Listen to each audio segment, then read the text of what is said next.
Investasi ke saham BUMN dalam satu tahun kira-kira kita untung berapa ya? Nah, coba kita lihat. BUMN. BUMN adalah singkatan dari Badan Usaha Milik Negara. Bagi teman-teman di sini yang belum tahu, Badan Usaha Milik Negara ini adalah perusahaan yang dimana perusahaan itu mayoritas sahamnya dipegang oleh negara. Dalam kasus ini, negara kita, Republik Indonesia, memiliki beberapa saham perusahaan BUMN, di mana Republik Indonesia menjadi pemegang saham mayoritas di perusahaan badan usaha milik negara.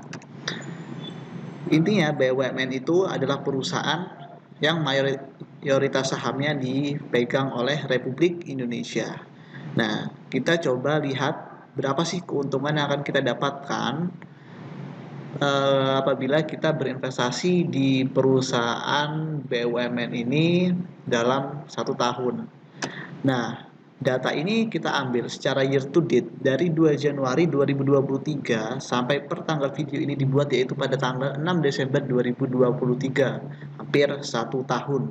Jadi kita ambil misal berapa sih keuntungan yang didapatkan investor ketika berinvestasi sejak awal tahun, yaitu mulai dari 2 Januari 2023 dan sampai tanggal ini berapa sih keuntungan atau imbal hasil yang sudah didapatkan investor.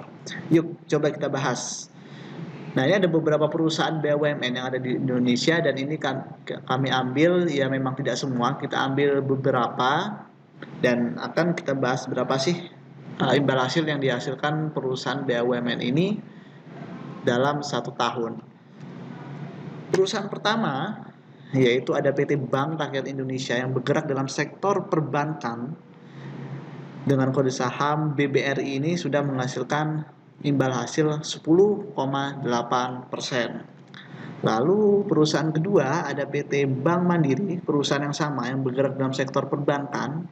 Bank Mandiri dengan kode saham BMRI sudah menghasilkan imbal hasil 19,48%.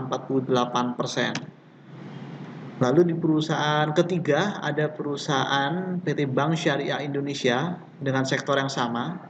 Namun ini adalah bank perbankan syariah.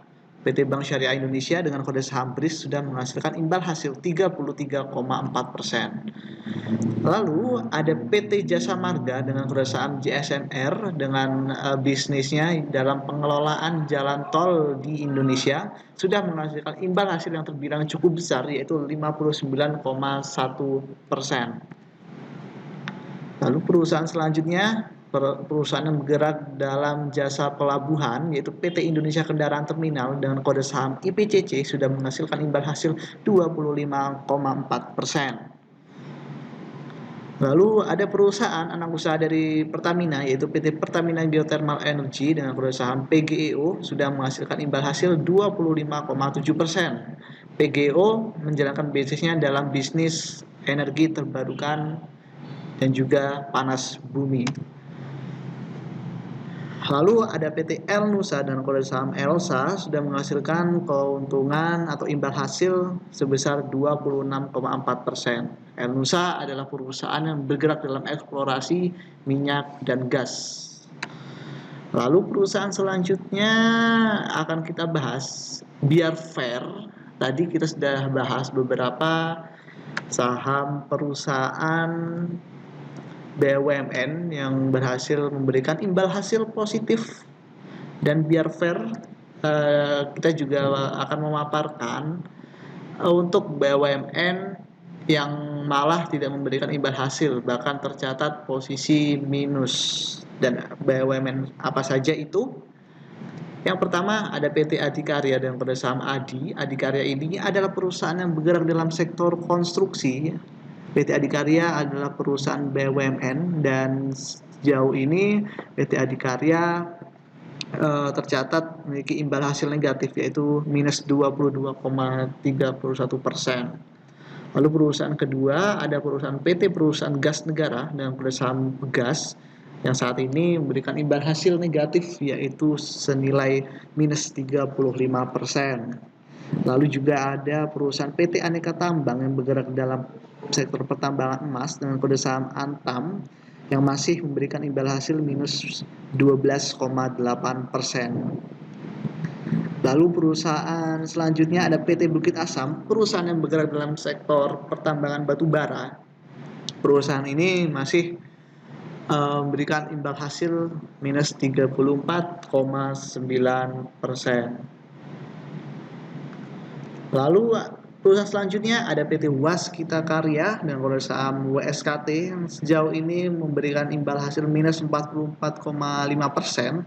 Dan untuk PT Waskita Karya ini justru perusahaan ini malah saat ini sedang disuspend karena ada gagal bayar terhadap surat utang sehingga Bursa Efek saat ini mensuspend perusahaan BUMN 1 ini.